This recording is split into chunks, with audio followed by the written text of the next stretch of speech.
To everyone, welcome back to another video. तो हमने periodic table of elements के बारे में पढ़ना था। हमने फर्स्ट पीरियोडिक टेबल का थोड़ा सा इंट्रोडक्शन पढ़ चुके थे। अब हम इसके एलिमेंट्स के बारे में पढ़ेंगे कि इसमें कुछ मैं आपको डेफिनेशंस वगैरह आती हैं वो बताऊंगी, फिर हम नॉन मेटल वगैरह पढ़ेंगे। तो फर्स्ट बताया, पीरियोडिक टेबल जो होता है वह ऐसे एलिमेंट्स होते हैं जिनमें कुछ एलिमेंट्स होते हैं असेंडिंग ऑर्डर में होते हैं, असेंडिंग ऑर्डर में जो होते हैं, और कुछ डिसेंडिंग में होते हैं, कुछ हॉरिजॉन्टल होते हैं, कुछ वर्टिकल जोन में होते हैं। तो उन्होंने ये बताया हुआ है, बट जो पीरियोडिक टेबल की उन्होंने जो डेफिनेशन टाइप है हम वो कर लेते हैं। ऐसे जब अरेंज किया जाता है इन्हें एलिमेंट्स को हॉरिजॉन्टल रो में, तो इन्हें पीरियोडिक टेबल कहा जाता है, यानी पीरियड्स कहा जाता है। और जिन्हें वर्टिकल कॉलम्स में किया जाता है उस ग्रुप को उसे हम नाम देते हैं ग्रुप का। ठीक है, आप यहाँ से आ रहे हैं when arrange in a way the elements from the horizontal row, उसे हम लोग पीरियड्स कहते हैं। और ऐसे वर्टिकल कॉलम जो विच अरेंज होते हैं यानी वर्टिकल शेप में, वर्टिकल कॉलम्स में, उन्हें हम ग्रुप्स कहते हैं। ठीक है, और कुछ में 8 एलिमेंट्स होते हैं, कुछ में 19 जैसे सिर्फ 8 एलिमेंट्स में आ जाते हैं, हीलियम और सेकंड में पीरियड्स में आ जाते हैं, और कुछ नॉर्मल्स होते हैं। तो छोटा सा इंट्रोडक्शन है, ये ज़्यादा इंपॉर्टेंट नहीं है, ये आपने डेफिनेशन के तौर पे करना है। और अब आते हैं metals and non metals. Metals और नॉन मेटल्स हम लोग किन्हें कहते हैं? मेटल्स को मेटल नॉन मेटल्स में ये होता है कि जो मेटल्स होते हैं वैसे एलिमेंट्स होते हैं जिनमें मोस्टली जो कुछ सॉलिड होते हैं और वो ज़्यादा हार्ड भी होते हैं। वो रिफ्लेक्ट कैसे करते हैं? कुछ ऐसे रिफ्लेक्ट लाइट होती है जिनमें कुछ सरफेसेस होते हैं, कुछ गुड कंडक्टर्स होते हैं इलेक्ट्रिसिटी के, और कुछ इनमें मेटल्स ऐसे होते हैं जो डक्टाइल होते हैं। कुछ ऐसे होते हैं जो पुल्ड इनटू वायर्स, वायर से पुल किए गए होते हैं, पुल्ड किया जाता है, जिन्हें कंडक्टर्स जो मेटल्स होते हैं। मेटल्स कहते हैं, उर्दू में धात को कहा जाता है। जो धात होती है ना, कुछ मेटल्स होते हैं मेलेबल होते हैं, मींस के कुछ ऐसे होते हैं जिन्हें हम लोग हार्म इनटू डिज़ायर शेप अपनी खुद ही शेप्स उनकी चेंज कर सकते हैं, जैसे कि आयरन, गोल्ड, सिल्वर, कॉपर। अगर आप लोगों ने देखा हो कि मेटल्स होते हैं, उन्होंने कहा है iron, gold, silver, copper, potassium, mercury, ये इसकी ना एटम्स की मेटल्स की एग्जांपल्स उन्होंने दी हैं।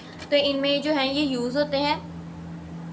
एंड देन उन्होंने फिर बताया हुआ है कि जो नॉन मेटल्स होते हैं, अगर आप इनकी डेफिनेशन आपसे पूछी जाए तो आप लोग बता सकते हैं यहाँ से कि जो मेटल्स होते हैं are mostly solid and hard, और they reflect light their surface and are good conductors of electricity. तो आप लोग इतनी बस लिख सकते हैं, या इतने भी लिख सकते हैं कि जो हार्ड होते हैं यहाँ तक गुड कंडक्टर और इलेक्ट्रिसिटी। ठीक, फिर इसके नीचे जो है इसकी एग्जांपल कुछ बता दी हुई है, आपने वो कर लेनी है। एग्जांपल में से ले लेंगे आयरन, गोल्ड, सिल्वर, कॉपर और सोलर पोटेशियम। ठीक है, उसके बाद उन्होंने बताया नॉन मेटल उन्होंने बताया है सॉफ्ट भी होते हैं, बैड कंडक्टर्स होते हैं, जबकि जो मेटल्स होते हैं वो गुड कंडक्टर्स होते हैं, ये इन्होंने बताया है। और ये सॉलिड और हार्ड होते हैं। तो इसका डिफरेंस भी आपसे पूछा जा सकता है, तो आप अच्छे से कर सकते हैं। उसके बाद में उन्होंने बताया है कि जो इलेक्ट्रिसिटी कुछ ऐसी होती हैं कि ये गुड बैड कंडक्टर हीट और इलेक्ट्रिसिटी की यानी दोनों के ही होते हैं, जैसे कि मेटल्स होते हैं। और जबकि जो नॉन मेटल होते हैं ग्राफाइट शेप के होते हैं, फॉर्म ऑफ कार्बन की, ये गुड कंडक्टर किसके होते हैं? नॉन मेटल होते हैं, इलेक्ट्रिसिटी के। नॉन मेटल में ज़्यादातर ये होता है कि ये वायर्स के ऊपर नहीं इन्हें रैप किया जाता है, जैसा कि sheets, they are brittle shape के होते हैं। कुछ नॉन मेटल ऐसे होते हैं जिनमें आ जाता है नॉन मेटल्स के, यानी जो ब्रोमाइन है ना, एक्सेप्ट ब्रोमाइन के, उन्होंने बताया है कि नॉन मेटल नहीं है, बट जो सॉलिड गैस स्टेट्स हैं, bromine is only a liquid, ये उनका लिक्विड नॉन मेटल है।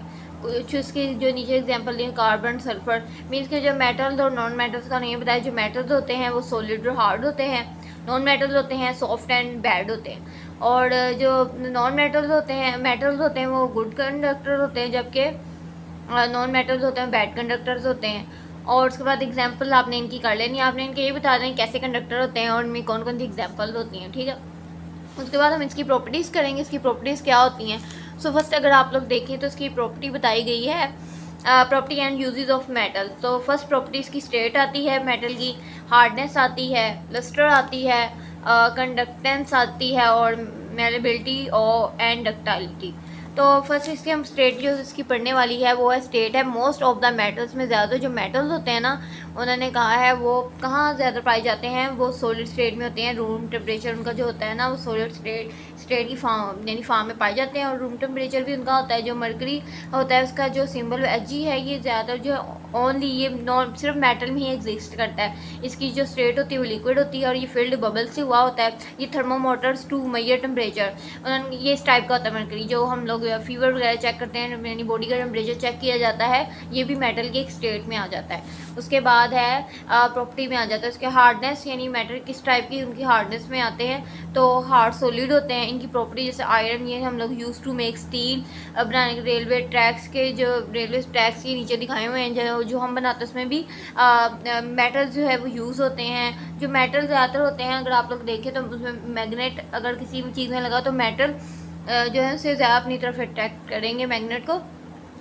और शिप्स वगैरह में भी जो उन्होंने कहा है उसमें भी मेटल यूज़ होता है। उसके बाद उन्होंने लस्टर बताया गया है। जो लस्टर बताई गई फार्म जो मेटल्स हैं वो ब्रिलियंट भी होते हैं, शाइनी सरफेस भी होते हैं। कुछ ऐसी प्रॉपर्टीज़ होती हैं एलुमिनियम की जिन्हें इस्तेमाल किया जाता है लाइट के लिए। कुछ पिक्चर फ्रेम्स में भी लस्टर यूज़ होता है, मिरर में भी, कुछ ऐसे सिल्वर गोल्ड में भी इस्तेमाल, ये यूजेस भी आते हैं। उसके बाद हमें कंडक्टेंस जो है मेटल की तीसरी प्रॉपर्टी चौथी, ये मेटल ऐसे हैं कि ये गुड कंडक्टर्स भी होते हैं, हार्ड होते हैं इलेक्ट्रिसिटी के। ये इसलिए गुड कंडक्टर होते हैं क्योंकि इनमें हीट होती है, एल्यूमिनियम होता है, कॉपर होता है, यूज़ होता है। कुकिंग पॉट्स, पैन्स वगैरह आप नॉन स्टिक के देखे हो तो इनमें एल्यूमिनियम कुकिंग पैन जो होते हैं इनमें भी मेटल्स यूज़ हुआ होता है due to good conductor electricity.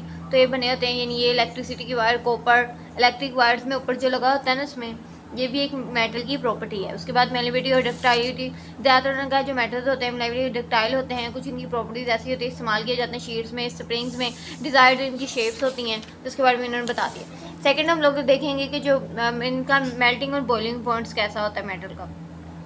Melting and boiling points जो होता है उन्होंने कहा मेटल जो high melting and boiling point है, जबकि ड्यू टू दूसरे उनके इसकी प्रॉपर्टीज़ में जो मेटल्स हैं वो इस्तेमाल किए जाते हैं किचन की यूटेंसिल्स में, यानी किचन की जितनी भी हम लोग क्रॉकरीज वगैरह उसमें जो मेटल्स है वो बहुत ज़्यादा यूज़ होता है। ये आपको दिखाई जैसे पैन्स हो गए और भी काफ़ी चीज़ें होती हैं। उसके बाद अलॉय फॉर्मेशन किसे कहते हैं। अलॉय फॉर्मेशन वो एक डिफरेंट मुख्तलिफ मेटल है, ये मिक्स हुआ था, इसमें भी मेटल भी और अलॉय भी, जैसे कि जर्मन सिल्वर, ब्रास हो गए।